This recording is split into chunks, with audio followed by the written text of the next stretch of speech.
Welcome to my review of Snow Brothers Nick and Tom Special for the Switch. And I believe this is another game that was released on several platformers, but I'm playing it through the Switch emulator Yuzu. And this game took me around 1 hour, 31 minutes to beat. And for this review, I'm just focusing on arcade mode. That was the only mode I played. I was just going for the kill for my game's beaten list. Now the game, the way it works is you can you have unlimited continues. You can just keep pumping in virtual credits. But you only have about 2 or 3 lives to beat each stage. So, if you lose those 2 or 3 lives, then you do have to restart, the stage. But they're very short stages. So the biggest challenge of the game is the boss fights. But the bosses do count as their own stages. So you got 2 or 3 lives to beat each boss. So, I don't remember if 1-ups and shit carry over into the next stage. They might. But that's the idea, and you have quite a bit, quite a few stages. About halfway through the game, it's actually the full version of the old version of these games, in arcade and Genesis. But after that final boss of the old version, you go into a whole new game. So the game is about twice as long as the original, with new final boss, new bosses in that second half, and of course everything else is kind of redone as well. Even though these are redone versions, I believe, of the old stages from the previous game, it's redone at least visually.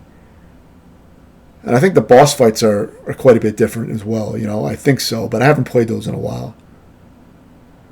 But there is a whole nother second half to this game where it's all new stages, all new bosses. So very cool addition if you like this old classic game. It's kind of like one of those bubble bobble single screen type of games. So it is one of the better ones. I thought I like the old game. Never beat the old one, but I thought this was a fun game to play through. I enjoyed it. Now you don't really do any damage with your regular shot. You saw me fighting that first boss.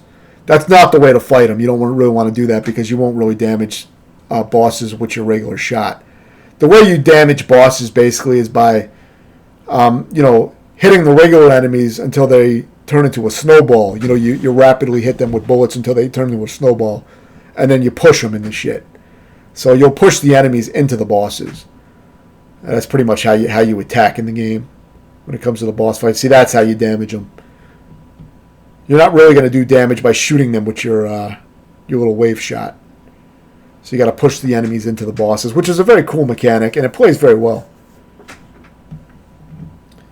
I mean, the game can feel a little janky at times. Some of the boss fights get a little wild, but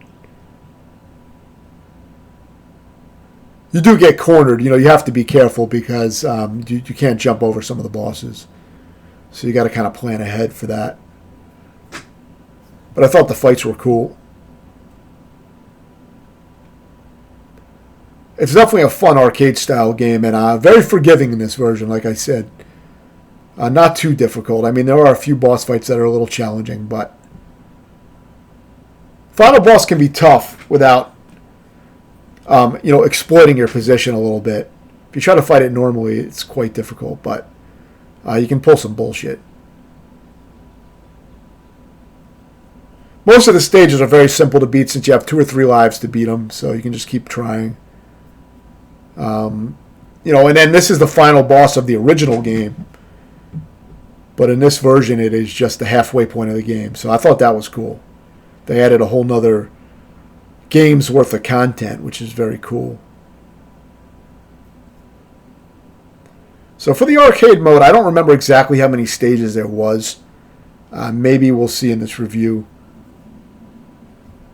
It's not a super long game, obviously, because I beat the whole game in 1 hour and a half, and that includes retries on the stages and bosses. So, it may take some players longer, obviously, because the boss fights can be tricky. But, there's not that much content. These games are generally pretty short.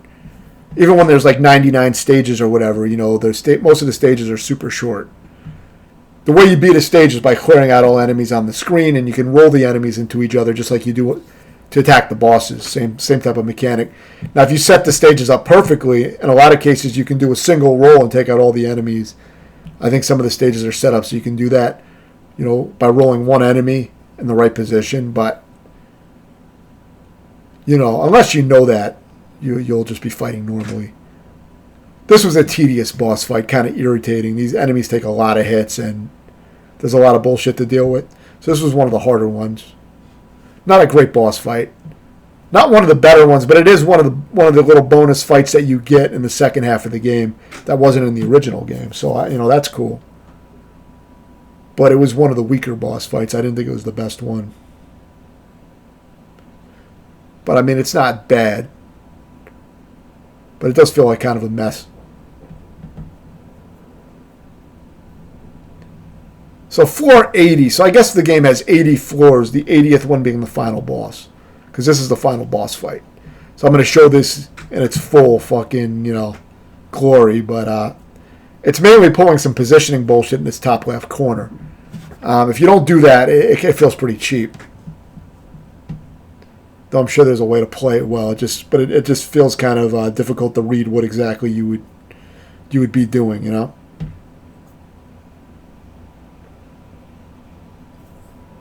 But still kind of a cool fight, though. A little bit bullshitty if you don't figure out this little positioning here.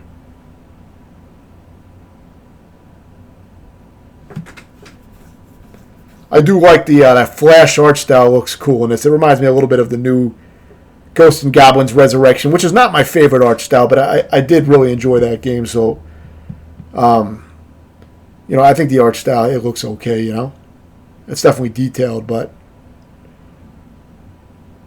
I'd probably prefer like a sprite style. But it gives it a different visual coat of paint from the original game, so it's something a little different.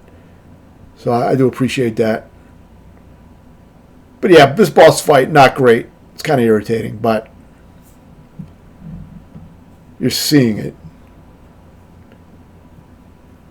After you beat the boss, I believe you have to survive the escape sequence, or you may have to fight the boss over. I don't know if there's a checkpoint. I beat the escape sequence on my first try, though this boss took quite a few tries.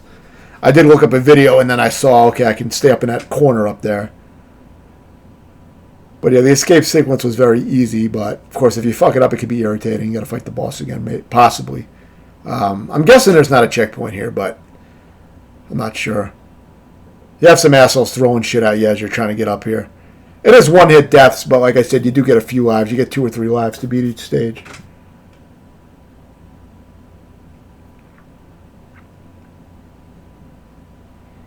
But it's a fun arcade-style game. It's not super replayable for me. I'm not real into it. I feel like it does feel kind of sloppy to me at points that I wouldn't really want to try to like master it because it feels kind of sloppy to me, but I'm sure you could. Just with any game you can do that, though, so it's not really saying anything. But I think it's a good, solid game. To me, it's not great. I think it does feel a little janky and sloppy at points, but I still enjoyed it overall, even though it was kind of irritating at points. Some of the parts felt a little bullshitty, but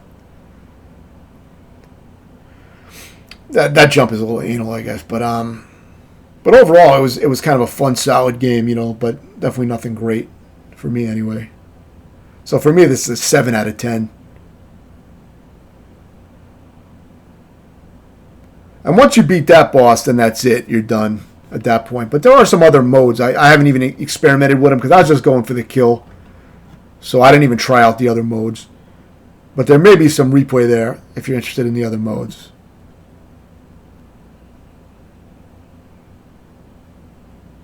You get a little credit sequence here where it shows most of the enemies. Kind of like Super Mario World. It's a nice little touch to the ending.